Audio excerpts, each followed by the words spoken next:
Chapter 7. Great Britain, a German dynasty upon a foreign throne. Of all the European monarchies, the British is the most renowned. Buckingham Palace, the royal guards in their bearskin caps, the lavish ceremonies broadcast to the entire world, all this conjures an aura of antiquity, stability, and immutability. Tourists from across the globe flock to London to witness the changing of the guard and, with good fortune, to catch a fleeting glimpse of one of the Windsors. British monarchists are fond of speaking of a thousand-year tradition, of the crown as the bedrock of the nation, of the monarchy standing above the squabbles of politics. All of this is a lie, or, to put it more gently, propaganda, founded upon ignorance. For, from the standpoint of classical dynastic law, that law which for centuries determined who possessed the right to sit upon a throne, the British monarchy is one of the most illegitimate in Europe. Upon the throne of the United Kingdom, for 300 years now, there have sat foreigners, Germans, a dynasty that bears no relation whatever to English blood, to English soil, to English history, save that it seized the throne by means of a parliamentary act, and then, when anti-German sentiment in Britain reached its zenith in 1917, simply changed its signboard. In this chapter, we shall apply the criteria established in Chapter 1 to the British monarchy. We shall examine blood, origin, indigenate, and dynastic continuity. And the conclusion, however painful it may be for British patriots, shall be unequivocal: an English dynasty does not exist. There exists a German dynasty that, by force of arms and parliamentary machinations, seized a foreign throne and holds it to this very day. 7.1.1. Blood, a German dynasty beneath the British flag. Let us begin with the simplest and most fundamental criterion: blood. The current British royal dynasty styles itself the Windsors. This name was adopted in 1917 by King George V at the height of the First World War, when anti-German sentiment in Britain had reached such a pitch that the royal family, with its German roots, found itself in an awkward position.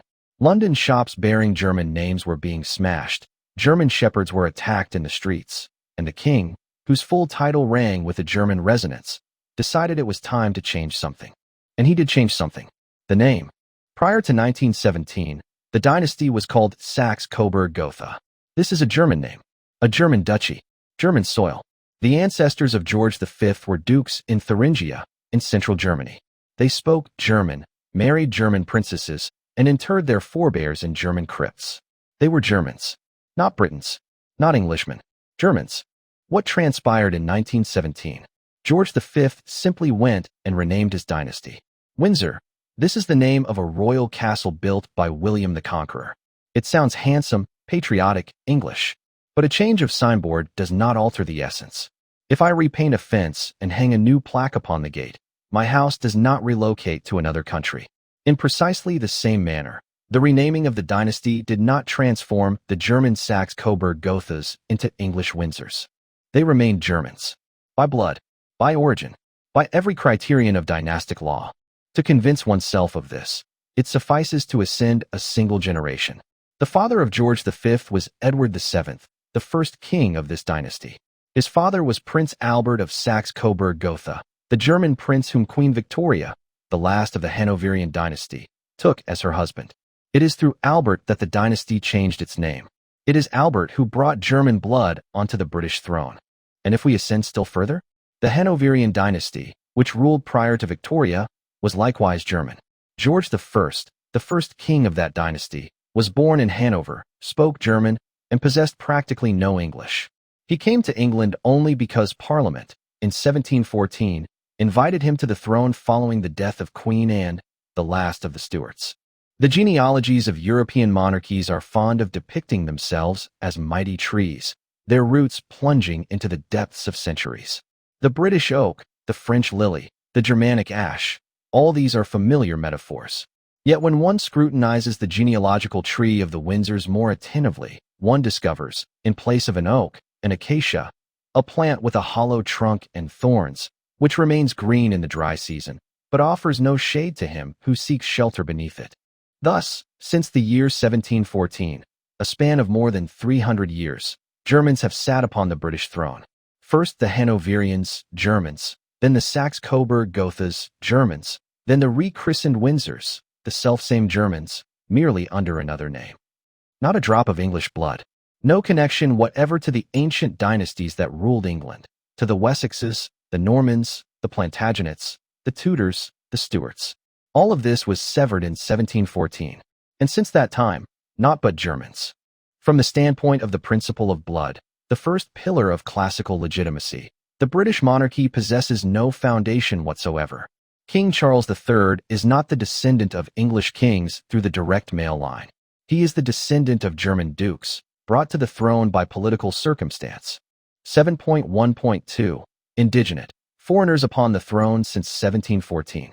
If the principle of blood has been violated, the principle of indigenate, of native origin, is violated all the more. And here the violation is even more manifest, for it is documented, recorded, and requires no genealogical excavations. Let me remind the reader that indigenate is the requirement that the monarch be not merely born upon the territory, but also descend from a dynasty bound to that land for centuries. A foreigner, even if naturalized and resident in the country for many years, cannot be king. The king must be one of his own. He must speak the language of his country as his native tongue. He must be flesh of the flesh of that soil.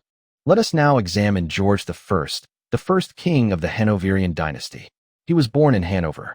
He had never set foot in England prior to being offered the crown. He spoke no English. He communicated with his ministers in French and Latin. He preferred to spend his time in Hanover rather than in London. He was a foreigner, a pure, undisguised foreigner. The English Parliament invited him to the throne because it was expedient. George was a Protestant, while the Catholic Stuarts, who possessed superior rights to the crown, were disagreeable. This was a political decision, not a matter of dynastic right. And from that moment, from 1714, foreigners have sat upon the English throne. The subsequent kings of the Hanoverian dynasty were by then born in England, yet their blood remained German. George II was born in Hanover, like his father, but ruled in England. George III was born in London, yet his dynasty remained German. Moreover, George III spoke English with a German accent and regarded himself equally as King of Great Britain and Elector, later King, of Hanover. Queen Victoria, the last of the Hanoverians, was born in London but married the German Prince Albert of Saxe-Coburg-Gotha. After her death, the dynasty changed its name to Saxe-Coburg-Gotha, the male line, but the essence remained the same, Germans. Edward VII, George V, Edward VIII, George VI, Elizabeth II, Charles III, all of them were born in Great Britain. Formally, they satisfy the requirement of birth upon the territory. But the principle of indigenate, as we have already stated, demands not merely birth, but also origin. The king must not only be born upon the territory, but must also descend from a dynasty bound to that land for centuries. A German prince born in London remains a German prince by blood. His children, grandchildren, great-grandchildren, likewise. A single change of birthplace does not annul a millennium of blood ties to another land. Thus, the principle of indigenate is violated grossly and systematically. For 300 years, foreigners have sat upon the British throne. The British have grown accustomed to this, but habit does not render a violation lawful. 7.1.3 The Act of Settlement of 1701, Parliamentary Usurpation. Let us now turn to the document that formally legitimized this usurpation, the Act of Settlement of 1701. From the standpoint of the British Parliament, this act is a fundamental law that determined the order of succession to the throne. From the standpoint of dynastic law, this act is an act of usurpation. What transpired in 1701? Queen Anne, the last of the Stuarts, had no living children. Parliament, which by that time had already acquired considerable power, resolved that after Anne's death the crown must not revert to her Catholic relatives of the House of Stuart, who possessed indisputable rights by the criterion of blood. Instead, Parliament invited to the throne Sophia of Hanover, a granddaughter of James I and her descendants, upon the condition that they be Protestant. From the standpoint of dynastic law, Parliament has no right to dispose of the crown. The crown is transmitted by right of blood. If the queen has no children, the crown passes to the next lawful heir by blood, irrespective of his confession, political views, or personal qualities. Parliament cannot choose a more convenient candidate. Parliament cannot alter the order of succession. Parliament cannot exclude Catholics from the line, because Catholicism does not annul blood kinship. When Parliament passed the Act of Settlement of 1701, it arrogated to itself a right that had never belonged to it. It committed an act of usurpation, the appropriation of supreme authority. And the crown that was transmitted to the Hanoverian dynasty on the basis of this act was transmitted unlawfully. What does this signify for the present situation? It signifies that all the monarchs who have reigned since, and from George I to Charles III, occupy the throne unlawfully. Because the throne ought to have passed to the lawful heirs of the Stuarts, to those who possessed the right by blood. Yes, those heirs were Catholics. Yes, the British Parliament did not wish to see them upon the throne. But that does not annul their right. Right does not depend upon the desire of Parliament. Moreover, even if we were, purely hypothetically, to concede to Parliament the right to alter the order of succession, the Act of 1701 itself was passed in violation of procedures and with the application of political pressure. It was no free expression of will. It was an act of fear before a Catholic restoration. Thus, the Act of Settlement of 1701 is not a law. It is a juridical fiction concealing usurpation. And all subsequent monarchs, including the present King Charles III, are usurpers because their right to the throne rests upon this fictitious act. 7.1.4 The Abdication of Edward VIII, 1936, a juridical fiction. If the Act of 1701 laid the foundation for illegitimacy, the abdication of Edward VIII in 1936 added yet another story to that foundation. A brief account. Edward VIII became king in January 1936 upon the death of his father, George V. He wished to marry Wallis Simpson, an American socialite who had been twice divorced. The British government, the Church, and Parliament opposed this union. In December 1936, Edward VIII signed an instrument of abdication and renounced the throne in favor of his brother, George VI. From the layman's perspective, there is nothing remarkable in this. A king resolved to marry for love and relinquished the crown for its sake. From the standpoint of dynastic law, Edward VIII's abdication is a juridical catastrophe. Why? Because in classical dynastic law, abdication is not provided for. A king cannot resign. A king cannot transfer the crown to his brother. A king cannot renounce the throne because the throne does not belong to him. It belongs to the dynasty, to God, to history, but not to the king himself as private property. The king is an institution, not a physical person. And an institution cannot simply take itself and vanish at the will of a single man. Of course, history furnishes precedents of abdications.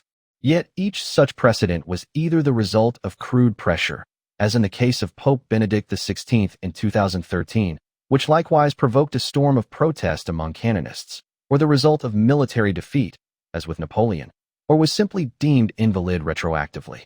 No legitimist recognizes abdication as a lawful act. In the case of Edward VIII, the situation is aggravated by the fact that the instrument of abdication was formalized by a parliamentary act, His Majesty's Declaration of Abdication Act 1936. Parliament once more arrogated to itself the right to dispose of the crown. Parliament decided that Edward was no longer king. Parliament decided that George VI would be the next king. But Parliament does not possess this right. If abdication is an act of the monarch's personal will, then Parliament must not interfere in it. If abdication is an act requiring the consent of Parliament, then this is yet further proof that the monarch is not a sovereign, but a servant of Parliament. For legitimists, Edward VIII's abdication was, and remains, null and void. This means that Edward VIII remained the lawful king until his death in 1972, and his brother George VI, his niece Elizabeth II, and his grandnephew, Charles III, all of them have been usurpers, because the throne ought never to have passed to them. Even if the reader is not prepared to go so far, they must acknowledge that the abdication of Edward VIII set a dangerous precedent.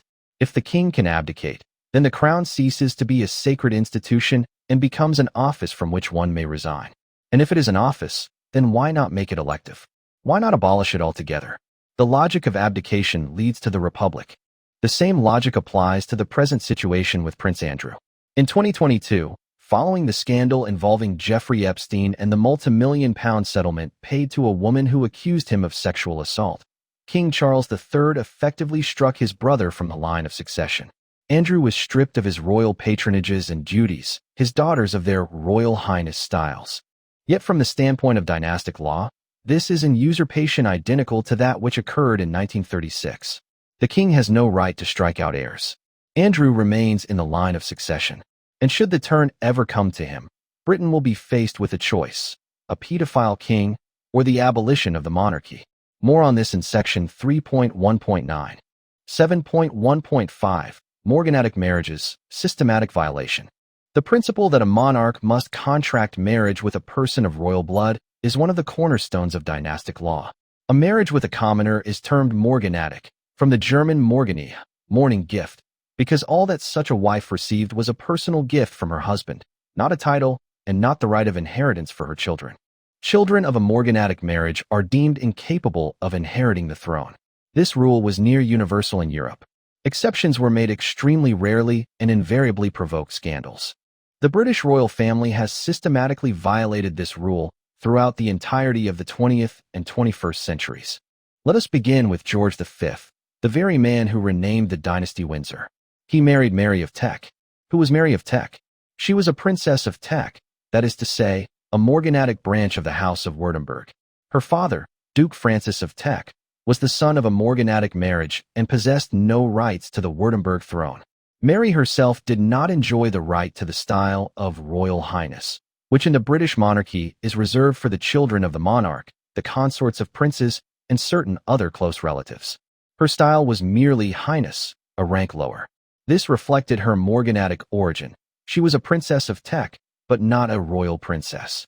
From the standpoint of strict dynastic law, the marriage of George V to Mary of Teck was morganatic, and their children possessed no rights to the throne. Next, Queen Elizabeth II married Prince Philip of Greece. Philip was a prince of Greece, yet Greece at that time was essentially a republic, the monarchy having been abolished in 1924 and restored only, and unstably, in 1935. Moreover, Philip descended from the Danish branch of the Glucksbergs, the very line that occupies the Danish and Norwegian thrones. Yet the status of a prince without a kingdom has always been dubious from the standpoint of dynastic law. Many legitimists held that the marriage of Elizabeth and Philip required a special dispensation, which was never obtained.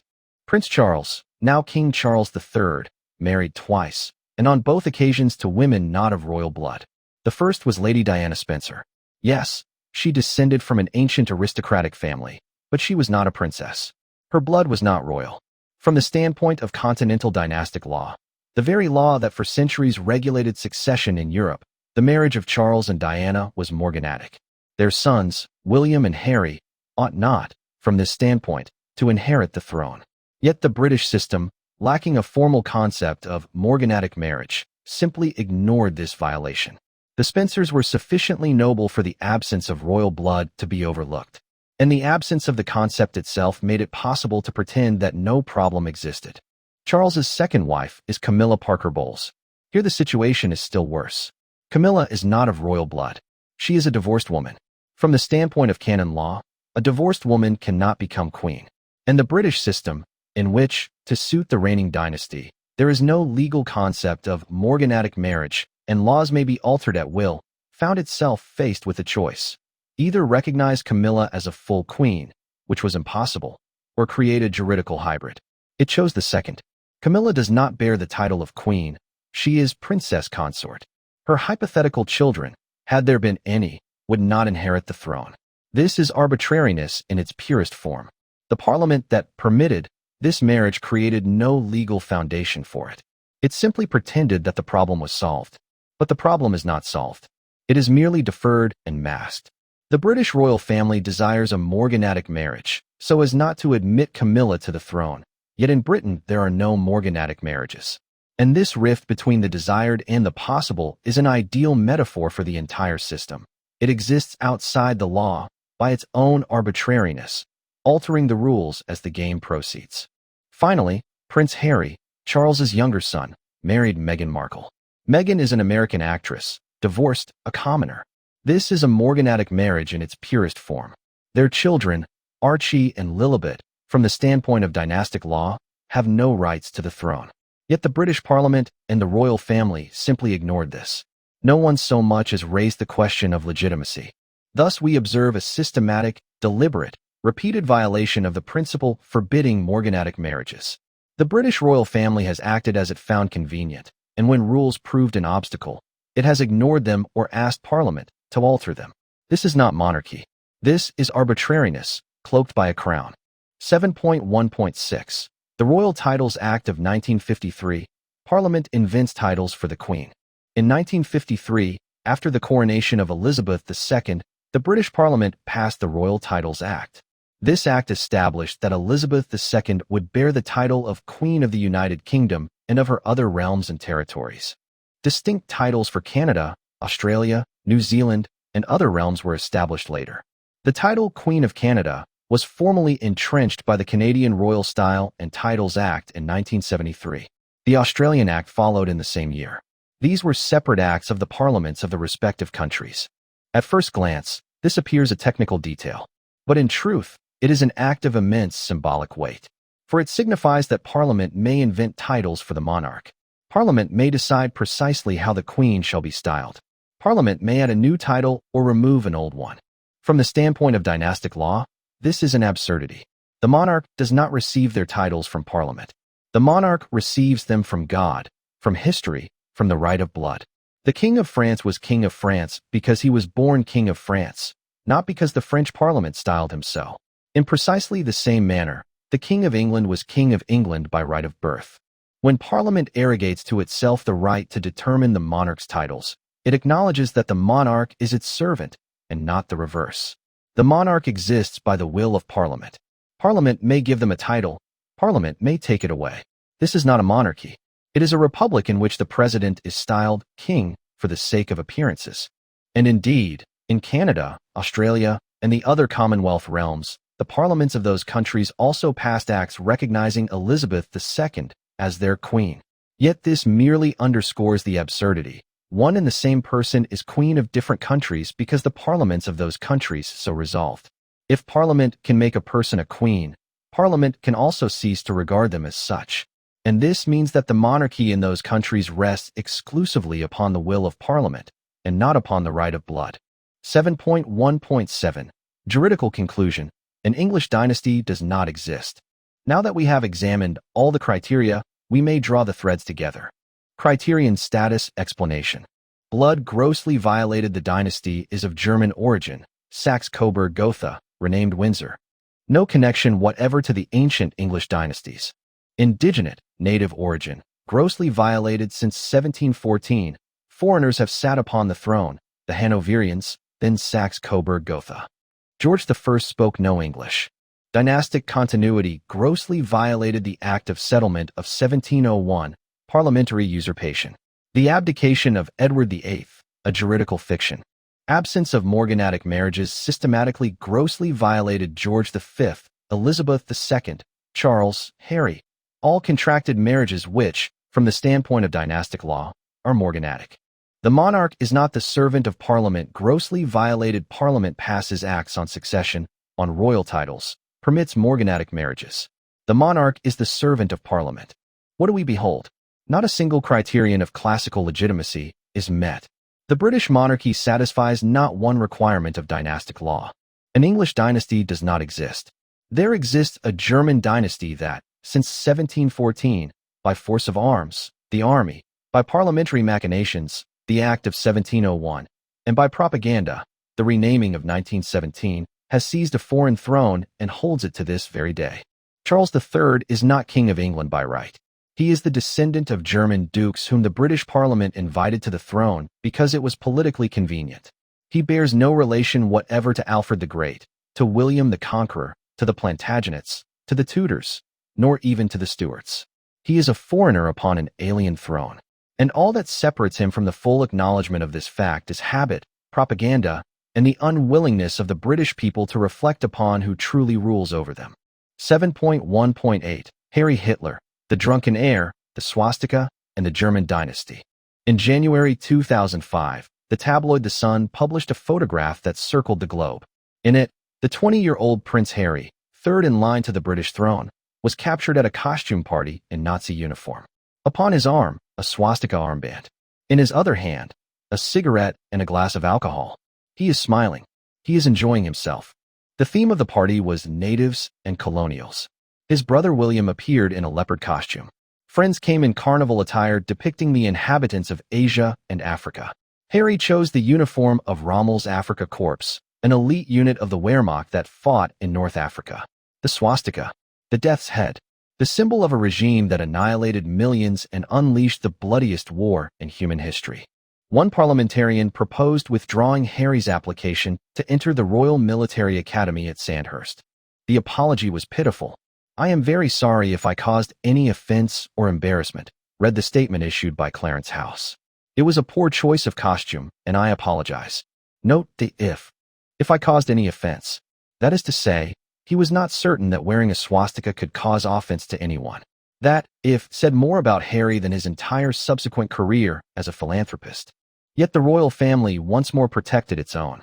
Once more pretended that nothing out of the ordinary had happened. Once more hoped the scandal would blow over. Because Harry had done nothing unusual. He had merely demonstrated to the world what has always been a veiled mode of thought within the Windsor family. Yet this episode is significant not only as evidence of the moral and intellectual deficiency of a dynasty that produced such a prince and raised him as heir to the throne. It is significant as a symbol and as an ironic commentary on the origin of the dynasty itself. First, it calls to mind a dark page in the history of the Windsors that they would rather forget. In 1937, the Duke of Windsor, the very Edward VIII who abdicated the throne for the love of an American divorcee, visited Adolf Hitler and was photographed with him. The Duke smiled. The Führer smiled. And this was a mere 2 years before the war in which Britain lost hundreds of thousands of soldiers. The Duke's sympathies for the Nazis were well known. He considered Hitler a great man whom Europe needed for protection against communism. Prince Philip, husband of Elizabeth II, had Nazi relatives. His brother-in-law, Prince Christoph of Hesse, was a high-ranking SS officer and a close aide to Himmler. Philip's sisters married German princes, some of whom were members of the Nazi Party. Queen Elizabeth II herself never commented upon these connections, but they exist. They are documented. Secondly, and this is the supreme irony, the Windsors are themselves a German dynasty. They renamed themselves in 1917 to conceal their German origin.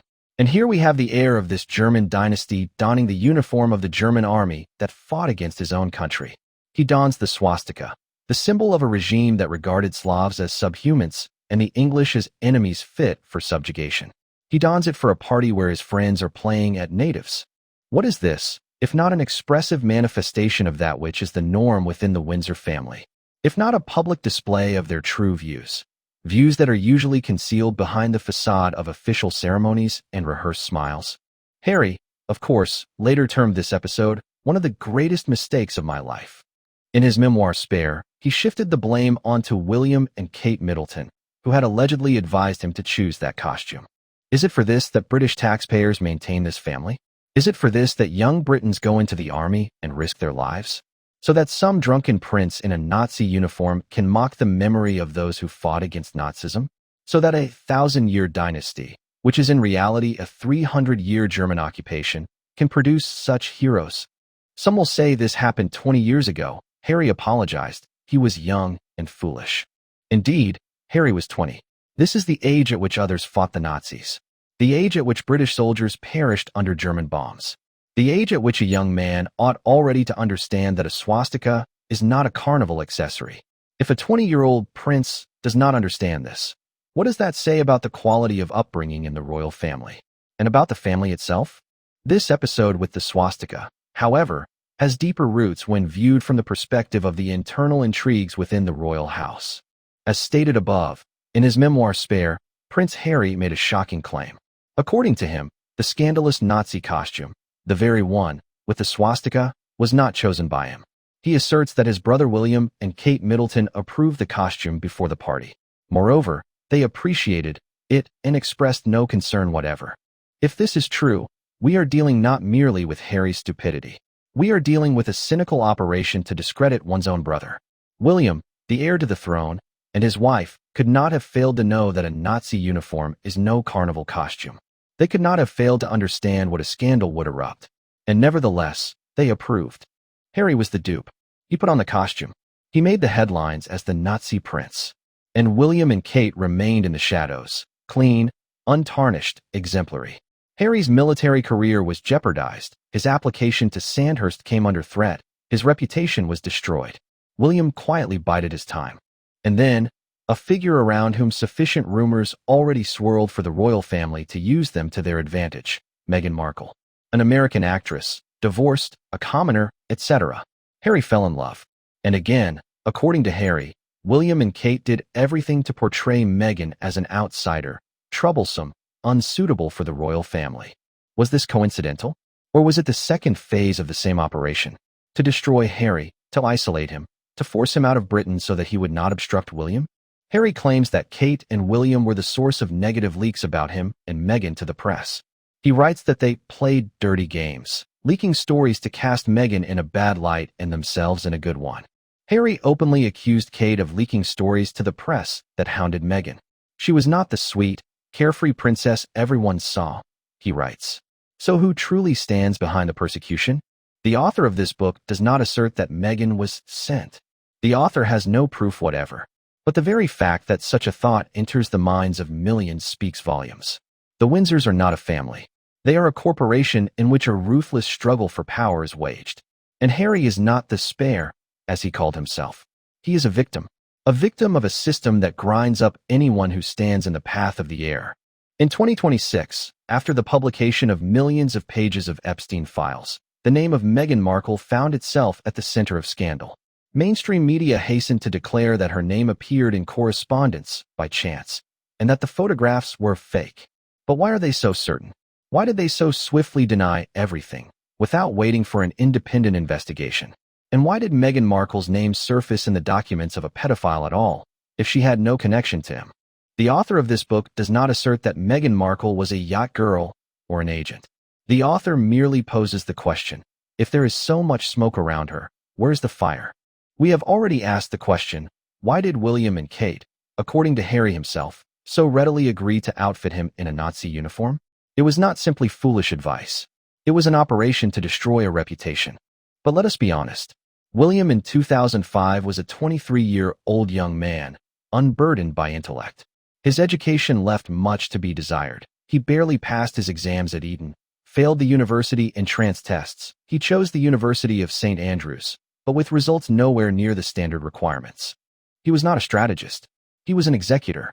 Kate was still worse. At the time of the scandal, she was 21.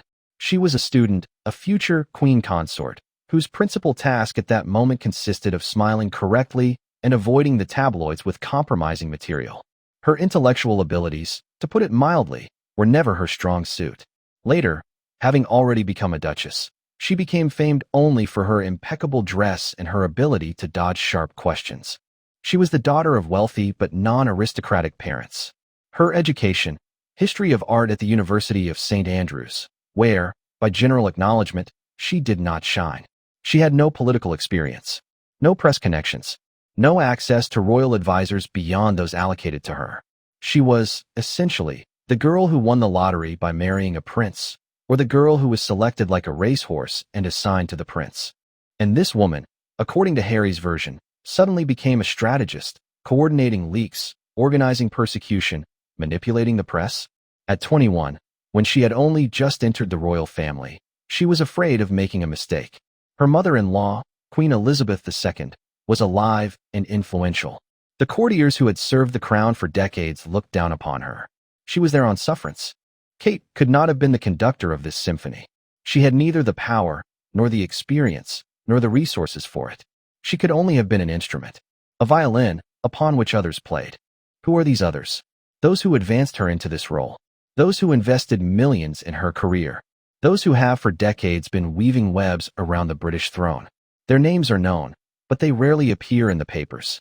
The Rothschilds, the Goldsmiths, international financial clans that have for 2 centuries regarded the British crown as their investment. The author does not assert a conspiracy. The author merely asks, if not them, then who? Who else possessed the money, the connections, and the motive to manage the destiny of the heirs to the British throne? Who else could have organized the campaign to destroy Harry and the introduction and subsequent expulsion of Meghan? Who else benefited from the removal of Prince Andrew from the list of claimants to the throne? Who else benefited from William remaining the sole heir? Kate was not the conductor. She was the marionette. And those who pulled the strings achieved their goal.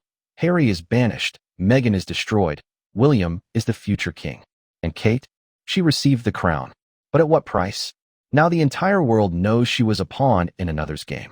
And her ideal image, is forever stained by this shadow. Who, then, conceived the plan? Who put it into Kate's head to appreciate the costume and push Harry toward the abyss? The answer may be deeply inconvenient for the Windsors. The Middleton family, or more precisely, its mother, Carol Goldsmith, had close ties to Jewish financial circles in London. Kate herself, though baptized an Anglican, was nonetheless raised by a mother who bore the maiden name Goldsmith. And the Goldsmiths are a family linked to the Rothschilds and other influential Jewish dynasties that for centuries have woven their webs around the courts of Europe. What if Kate was not merely a naive girl, but an agent of influence? What if it was through her that advice entered Kensington Palace? Advice which she passed on to William, and he to Harry. Wear this costume. Meet this actress. She suits you. Harry fell in love. Meghan, divorced, American, of mixed race, with his smoldering reputation of feminist, was the perfect bomb. She was bound to cause a scandal. She caused it. And the Windsors, following their nature, did what was expected of them. They expelled the outsider. The result: Harry and Meghan are struck out. William and Kate are the sole heirs. And those standing behind the scenes achieve their aim. The British crown, one of the principal symbols of the Western world, finds itself under the control of people connected to the most influential financial clans of Europe, and, proceeding from the laws of Halakha, one may state that in the present configuration, the British throne shall pass from the Germans to the Jews.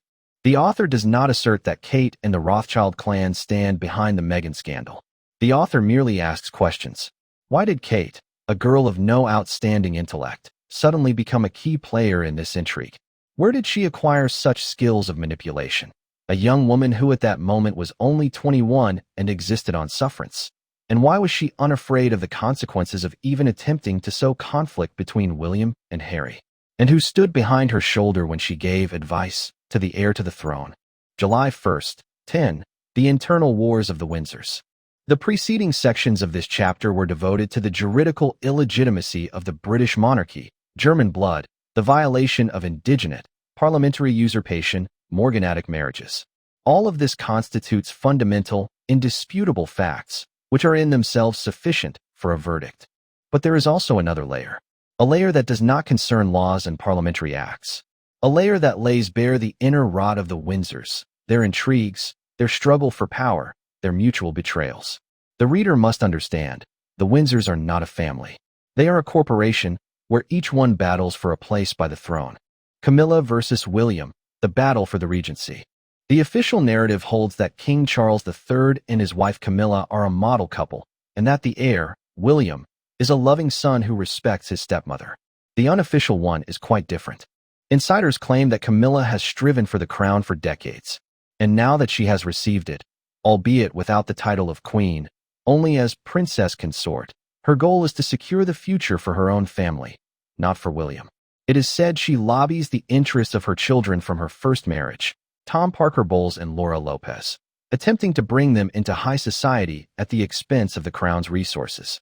Tom has already inherited the right to Ray Mill House, the estate Camilla inherited from her father, and that estate is worth millions. William, for his part, has not forgotten how Camilla destroyed his parents' marriage. He was a teenager when the Tampongate scandal, the leaked recordings of telephone conversations between Charles and Camilla, exploded in the British press. He saw how his mother, Diana, wept. He saw how his father betrayed her. And he has never forgiven Camilla. Their truce is a cold war that will flare up the moment Charles III loses the capacity to rule. Who shall be regent? Should the king fall into dementia or become incapacitated? By law, the regent must be the next adult heir, that is, William. But Camilla, as the monarch's consort, will battle for influence. Even now, she surrounds Charles with her own people, isolating him from William. The Windsors remain silent. But silence is not peace. It is preparation for war. Kate versus Meghan, the War of the Duchesses. The story of Meghan's tears and the bullying by Kate is no mere squabble inflated by the tabloids. It is a struggle for dominance. Kate, the future queen consort, saw Meghan as a threat. Meghan was an American, an actress, divorced, but she was charismatic. She spoke.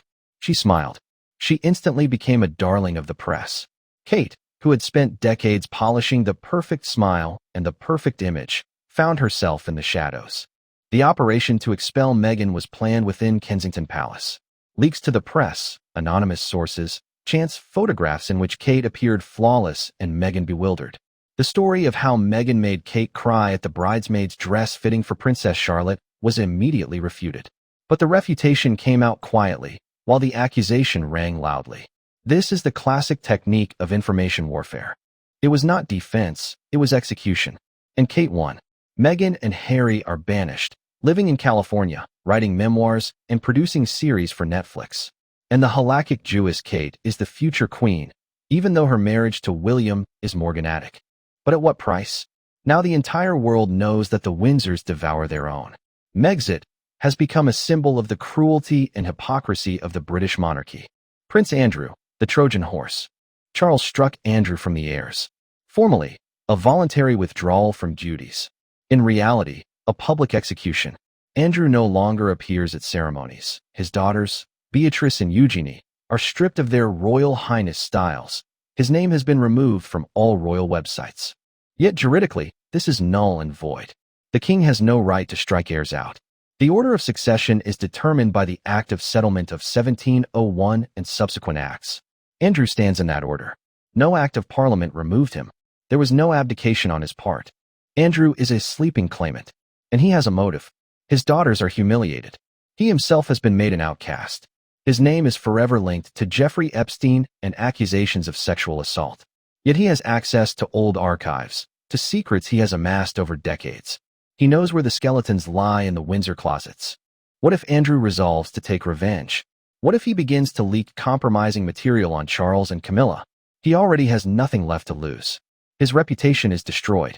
Andrew is a time bomb beneath the throne of Charles III, and no one knows when it will detonate.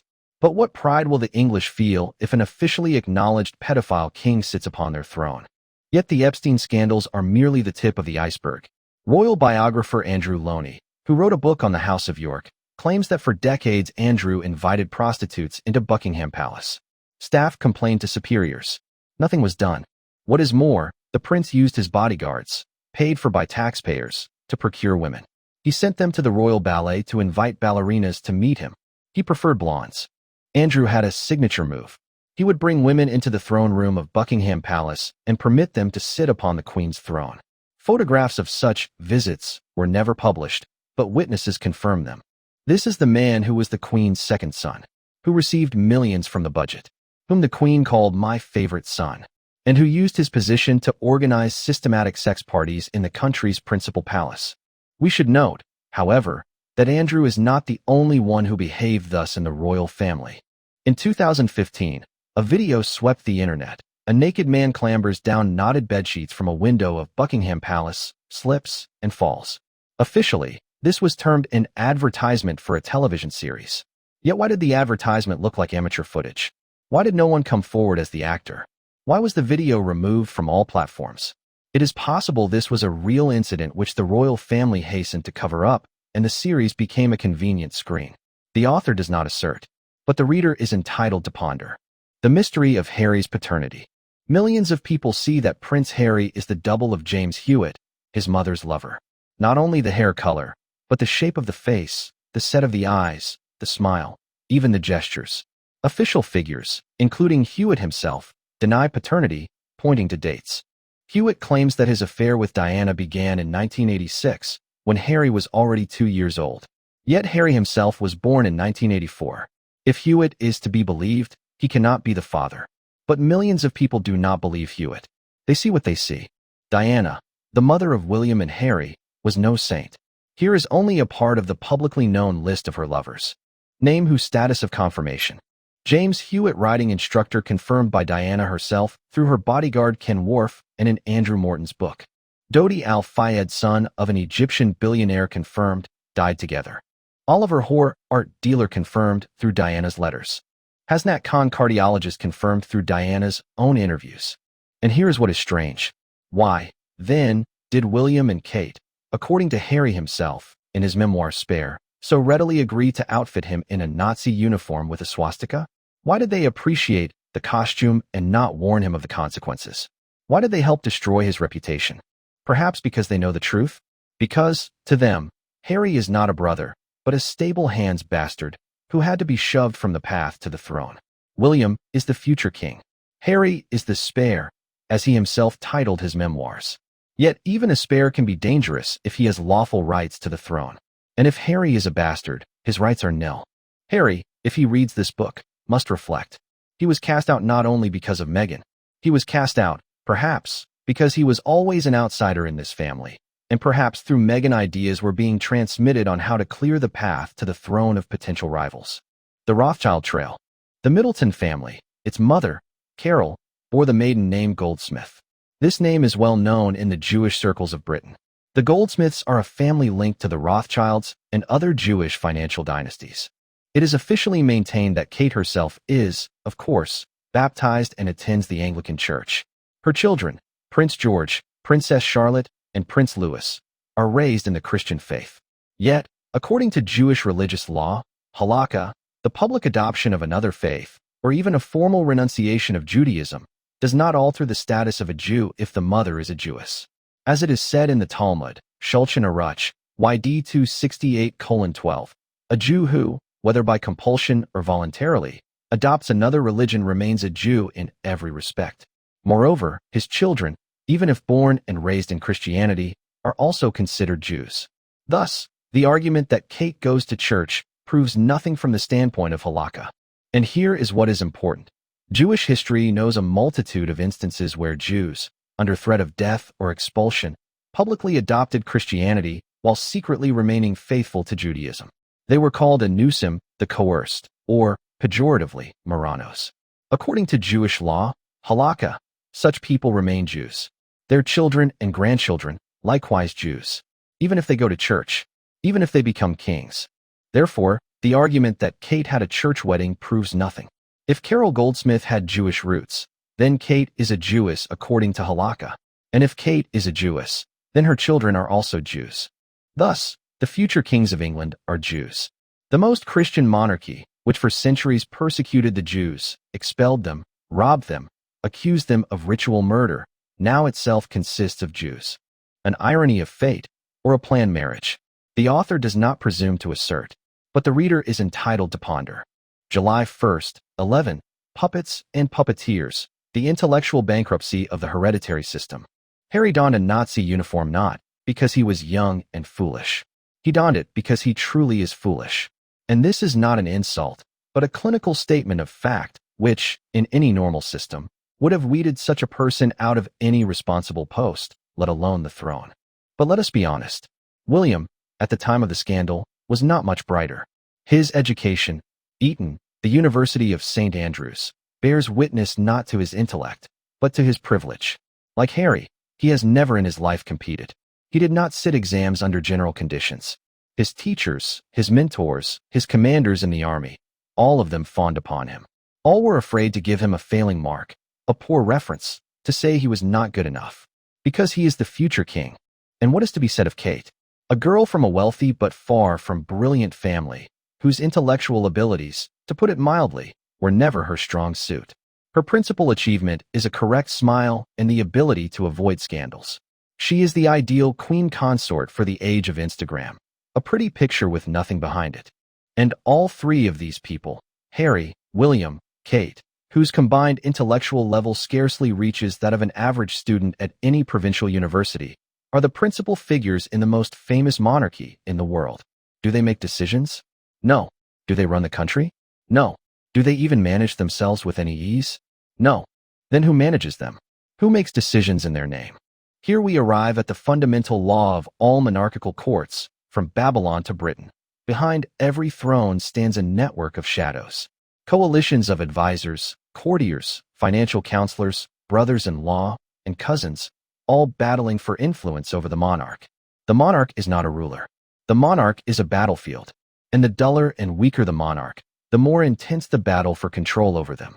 History knows hundreds of examples of feeble-minded kings and emperors who became playthings in the hands of favorites, mistresses, religious fanatics, or foreign powers. It suffices to recall Louis XV and Madame de Pompadour, Paul I and his Gachina upstarts, or the last Romanovs and Rasputin. Monarchy does not protect against stupidity. It cultivates it. The Windsors are the ideal example of such a system. Harry is the evident outsider, the spare, whose foolishness served the ends of his enemies within his own family. William is the golden boy, whose limitations make him an ideal marionette for whoever can gain access to him. Kate is a woman whose role was always decorative, but who found herself at the epicenter of a struggle for influence, because it was through her that William could be influenced. And all these people, their way of life, their palaces, their travels, their security, their holy socks, and bus rides, are paid for by the taxpayer. The British pay billions of pounds to maintain a dynasty of intellectually deficient puppets, behind whose backs a constant, sordid struggle for power is waged. Yet the most terrible thing is not even the money. The most terrible thing is lives. When the next crisis erupts, when Britain is dragged into the next war, whose children will die in the trenches? The taxpayers' children. And the Windsor children will don handsome uniforms and take selfies at a safe distance from the front. Because they are the nation's treasured possession. Because they are the future kings, even if their intellectual level does not reach that of the average schoolchild. Such is the chief paradox of hereditary power. It produces rulers who could not pass an interview for the post of middle manager. And these rulers become a battlefield for other, cleverer, more ambitious, more ruthless players. And the people pay for it with their money and the lives of their children. Harry in a swastika is no anomaly. He is the logical product of a system that requires nothing of its chosen ones save the correct pedigree. And so long as this system endures, it will produce more like him.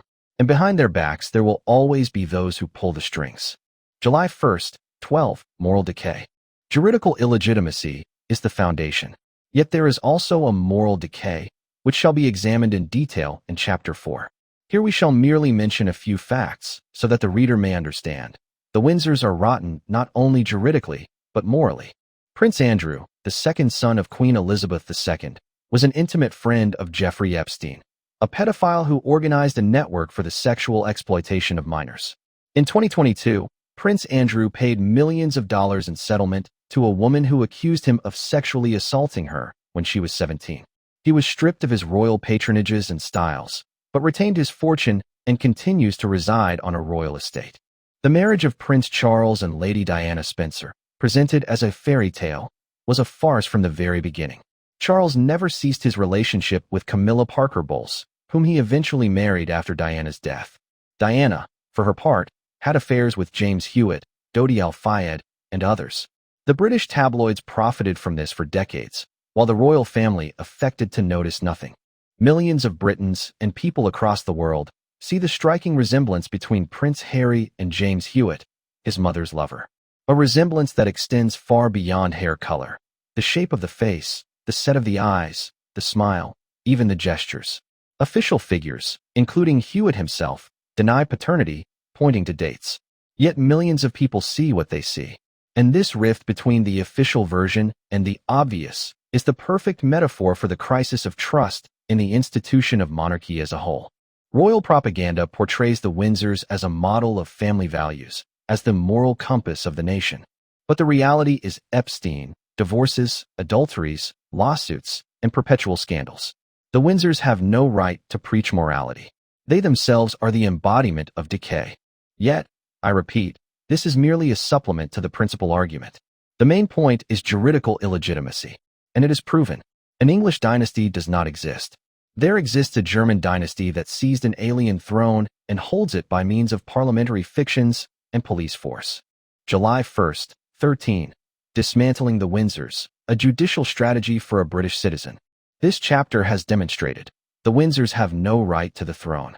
They are a German dynasty, placed upon the throne by a parliamentary act of 1701, bypassing the lawful heirs. They renamed themselves in 1917 to conceal their German origin. They contracted morganatic marriages, which, in any normal dynastic system, would have deprived their offspring of any rights to the crown. The abdication of Edward VIII in 1936 was a juridical fiction, formalized by a parliament that possessed no right to dispose of the throne. Now the question arises, what is to be done with this knowledge? How is it to be applied not in an academic dispute, but on a concrete juridical plane? The answer, through the courts. Not through a rally, not through a petition, not through an angry tweet. Through a lawsuit. A judicial proceeding, even a losing one, transforms historical facts into legal documents. And documents endure for centuries. Why specifically the courts? The British monarchy is the most famous in the world. Buckingham Palace, the changing of the guard, a royal wedding broadcast to 1 billion viewers. It seems immutable. It seems eternal. Yet it is precisely this public nature that constitutes their weakness. The Windsors cannot hide. They cannot pretend a lawsuit does not exist. If a citizen files suit and asserts that Charles III sits upon the throne unlawfully, the world will learn of it. Not because the British press is independent, but because such news carves its own path. Too loud, too scandalous, too dangerous to silence completely. And the Windsors will find themselves trapped. To answer on the merits is to acknowledge that the question of legitimacy can even be discussed in a court of law. To keep silent is to appear afraid. To attempt to block the proceedings is to demonstrate they have something to hide. The problem: sovereign immunity. The first and most serious barrier is the doctrine of sovereign immunity. The British Crown cannot be sued in its own courts. This principle stretches back to the Middle Ages. The king is the fount of justice, and the courts act in his name. To sue the king in his own court is a juridical nonsense. Moreover, the Crown Proceedings Act 1947, while permitting claims against the Crown in civil matters, expressly excluded the person of the monarch from its purview. Charles III is, in his person, immune from suit. Does this mean the path is closed? No. It means one must take a detour. Detour 1. The European Court of Human Rights. Great Britain has left the European Union but remains a member of the Council of Europe and a signatory to the European Convention on Human Rights. This means that any British citizen, having exhausted all domestic remedies, may apply to Strasbourg. How is this to be applied to the Windsors? Article 6 of the Convention guarantees the right to a fair trial. Article 13 guarantees the right to an effective remedy. Article 14 forbids discrimination. A British citizen wishing to challenge the legitimacy of the monarch will be met with the fact that not a single British court will accept their claim for consideration. They will be told, the Crown is immune from suit. This means that, on this question, they are denied access to justice entirely.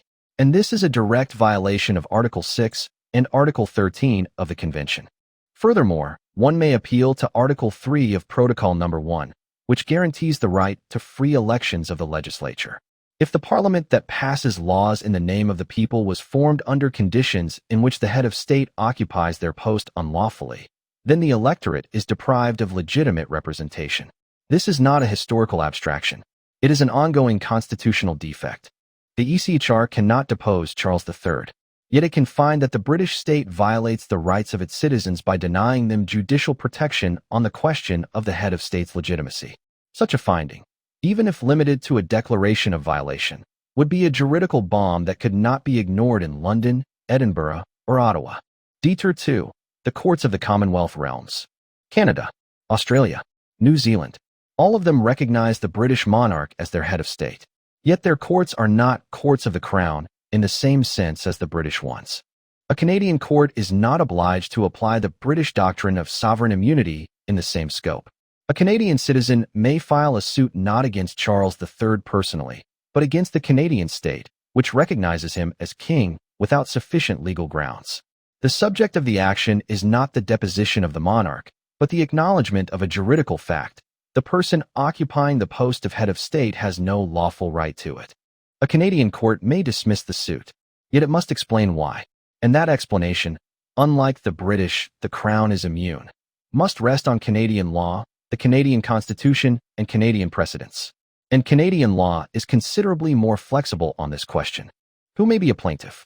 The ideal plaintiff is not some abstract citizen discontented with taxes. The ideal plaintiff is a descendant of the Stuarts. The House of Stuart ruled England, Scotland, and Ireland. They were overthrown, exiled, declared outlaws. Yet the right of blood is not annulled by an act of Parliament. If there exists a person who can prove their direct descent from James II Stuart, that person possesses greater rights to the British throne than any Windsor. And such a person exists. The head of the House of Wittelsbach, Franz of Bavaria, is a direct descendant of the Stuarts through the female line. He has never publicly claimed the British throne, but neither has he renounced his rights. Jacobites recognize him as the lawful king of England, Scotland, and Ireland under the name Francis II. Should Franz of Bavaria, or his authorized representative, file suit, this would not be merely the opinion of a discontented citizen. It would be a dynastic dispute, in which one side presents a genealogical tree stretching back to the kings of the 17th century, and the other side, a parliamentary act of 1701 and the change of signboard of 1917. Even if Franz of Bavaria does not wish to participate in person, the mere existence of such a claimant strengthens any other action. For it proves, the British Crown has an alternative, not an abstract republic, but a concrete person with concrete rights. Other categories of plaintiffs. A British taxpayer, whose money goes to maintain an illegitimate institution. A Republican organization, e.g., Republic, whose statutory aims directly coincide with the subject of the action. A Scottish or Welsh nationalist, for whom London's illegitimacy is an additional argument for independence. Upon what to build a case. 5 pillars. The claim must rest on documented facts, not rhetoric. Pillar the first, German blood. The Windsor dynasty is the German dynasty of Saxe-Coburg-Gotha, renamed in 1917 as a disguise. No connection whatever to the Plantagenets, Tudors, or Stuarts through the direct male line. Indigenat is grossly and self-evidently violated. Pillar the second, the Act of Settlement of 1701. Parliament has no right to dispose of the crown. The crown is transmitted by right of blood, not by the resolution of a committee. The Act of 1701, inviting Sophia of Hanover to the throne in the place of the lawful Catholic heirs, is an act of usurpation, the arrogation by Parliament of an authority that never belonged to it. Pillar the third, the abdication of Edward VIII. In classical dynastic law, a king cannot resign. A throne is not a post, but a sacred burden. The abdication of Edward VIII in 1936, formalized by a parliamentary act, is a juridical fiction. Edward remained the lawful king until his death in 1972, and George VI, Elizabeth II, and Charles III are usurpers in relation to him. Pillar the fourth, morganatic marriages and dynastic arbitrariness. The British Crown has systematically violated the fundamental principle of equal marriages and has done so in 2 different ways, both equally destructive to legitimacy. On the one hand, classical morganatic unions, where one party lacks royal blood. The marriage of George V to Mary of Teck. Her father was the son of a morganatic marriage, and Mary herself bore the style of merely Her Highness, until Queen Victoria elevated her to Royal Highness by special warrant. That is, her origin was corrected not by blood, but by an administrative decree. The marriage of Prince Charles to Diana Spencer, an ancient aristocratic family, but not royal blood. The marriage of Prince Harry to Meghan Markle, an American actress, divorced, a commoner, a morganatic union in its purest form. The marriage of Charles to Camilla Parker Bowles, a divorced woman not of royal blood, for whom Parliament retroactively invented the title of princess consort, because she cannot become queen. On the other hand, the marriage of Elizabeth II to Prince Philip of Greece, where the problem lay not in the absence of royal blood. Philip was a prince by birth, but in political reality. The Greek monarchy had been overthrown, Philip's family exiled, and his uncle, King Constantine I, was regarded as an enemy of Britain due to his pro-German sympathies in the First World War. A prince absolutely equal by blood became politically toxic. The decision of the British establishment was not merely hypocritical, it was surgical and humiliating. Philip was forced to renounce his own name, his Greek and Danish titles, his Orthodox faith. He was issued a new surname, Mountbatten, an anglicized version of his mother's maiden name. He was granted British citizenship, which he had never held, and only after his identity had been completely reassembled was he permitted to marry the heiress to the throne. Parliament once again demonstrated that the crown is not a sacred inheritance, but a political asset, the terms of whose transmission it determines at its own discretion. The prince's blood counted for nothing. What counted was his political reliability, certified by a new British passport. The overall tally of the last 6 major royal marriages, George V, Edward VIII, George VI, Elizabeth II, Charles, Harry, not a single one was contracted in compliance with all the requirements of classical dynastic law. Either the blood was insufficiently royal, or the groom had to be forcibly remolded to British standards. These are not exceptions. They are the system. Pillar the fifth, parliamentary arbitrariness. Parliament passes acts of succession, permits and forbids marriages, invents titles, and strikes princes from the line. The monarch is not sovereign. The monarch is the servant of Parliament. This is not monarchy. It is a republic with a hereditary master of ceremonies. Why the court will refuse, and why this does not matter. Any lawyer in London will say, the suit will be dismissed. And they will be right. A British court will refuse, citing sovereign immunity. The European court may find a violation, but cannot displace the monarch. A Canadian or Australian court may dismiss the suit for lack of standing or expiry of limitation periods. Yet this is not defeat. It is fuel for the process. The very fact of filing the suit is news. The court's refusal is a second news item. The appeal, a third. Each step compels the Windsors and their lawyers to explain publicly why the question of legitimacy ought not even to be discussed. And each such explanation sounds like a confession. We are afraid of this question.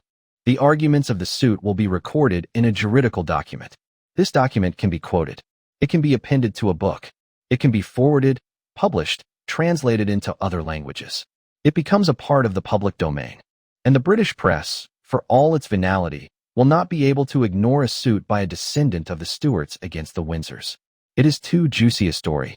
The papers that for decades have lived off royal scandals will receive a scandal of such magnitude that it will eclipse Meghan, Epstein, and Harry's Nazi uniform combined. They will not resist. They cannot resist, because this would call into question their very existence as media. If you have not written about the suit that challenges the monarch's legitimacy, you are not a newspaper. You are the Palace Press Office. A practical plan. For a British citizen or group of citizens wishing to act, the sequence of steps is as follows. Step 1. Find a lawyer specializing in constitutional law and human rights. They must understand that the aim of the proceedings is not immediate victory, but the creation of a public precedent. Step 2. Prepare a statement of claim resting upon the 5 pillars. Facts, documents, precedents. No German usurpers in the text that remains in the book. In court, cold juridical language is required. Step 3. File the suit in a British court. Receive the inevitable refusal on the grounds of sovereign immunity. Have the refusal recorded. Step 4. Appeal the refusal to the EC-char. The argument. The British system denies a citizen the right to judicial protection on the question of the head of state's legitimacy, in violation of Article 6 and Article 13 of the European Convention. Step 5. In parallel, file a suit in one of the Commonwealth jurisdictions, Canada, Australia, or New Zealand, where the courts are not bound by the British doctrine of sovereign immunity to the same extent. Step 6. Document every stage of the process. Issue press releases. Grant interviews. Use every court hearing as a news peg. None of these steps guarantees that the Windsors will lay down their crowns. Yet every step brings nearer the moment when British society can no longer pretend that a lawful dynasty sits upon the throne. For it is one thing to read a book full of angry denunciations. It is quite another to observe how the highest courts of the country and of Europe, one after another, evade answering a simple question. By what right does this person wear the crown? It is precisely this evasion that will become the principal proof.